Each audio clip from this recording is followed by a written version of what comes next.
বাজারের কি অবস্থা একটু দেখি। কাঁচা বাজারের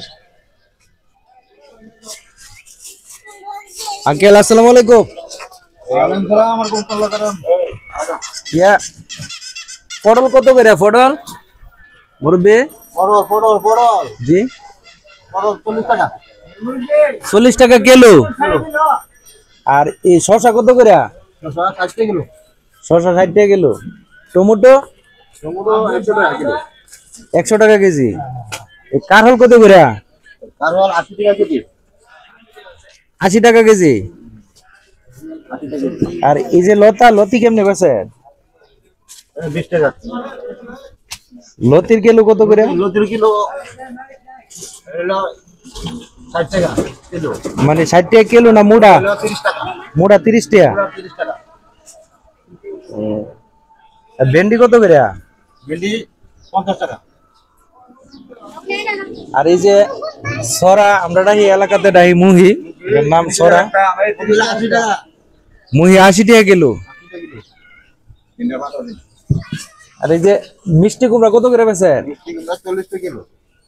40 টাকা কিলো। 40 টাকা কিলো। ফিস হিসাবে না, ফিস হিসাবে বেচেন না, কিলো হিসেবে। কিলো হিসাবে। তো দর্শক বন্ধুরা, এই দাম জানার উদ্দেশ্যটা হইল মানে এখন প্রত্যেকটা জিনিসের দাম বাড়তি। কেন বাড়তি জানেন? মানে এই দোকানটার মধ্যে ভরপুর প্রচুর পরিমাণ মাল থাকতো, কিন্তু এখন মাল নাই। অর্থাৎ মানে কৃষকরা যারা চাষ করতেছে এখন বর্তমানে মানে ওই যে কিছুদিন আগে যে অনেক খরান গেছে, তীব্র বৃষ্টি হচ্ছে, এই জন্যে কাঁচামালের চাহিদাটা অনেক কমে গেছে, এই জন্য বাজারের দর অনেক বাইরে গেছে। পেঁয়াজের দাম আমি জানলাম যে 90 টাকা কিলো। এখন মানে সাধারণ মানুষের জন্য মানে এত একটা কষ্ট করে দাঁড়াইছে যে এটা বলে বোঝানো যাবে না যে কত যে কষ্ট হচ্ছে মানুষের এখন বাজার সদাই করে খাইতে বা বাজার করে চলতে। এখন এরকম একটা বিষয় দাঁড়াইছে। কাঁচামালের দরটা তো আমরা জানাইলাম, আপনারা তো দেখছেন এই যে কাঁচামালের বাজারের অবস্থাটা কি। এই যে সবজি নাই এই দোকানে, দেখেন সবজি নাই এই দোকানে, মানে অল্প কিছু সবজি নিয়ে বসে আছে। অথচ এলাকার একটা বাজার, এই এলাকার বাজারের মধ্যে প্রচুর সবজি দরকার, কিন্তু দোকানে সবজি নাই, তাহলে উনি বিক্রি করবো কি?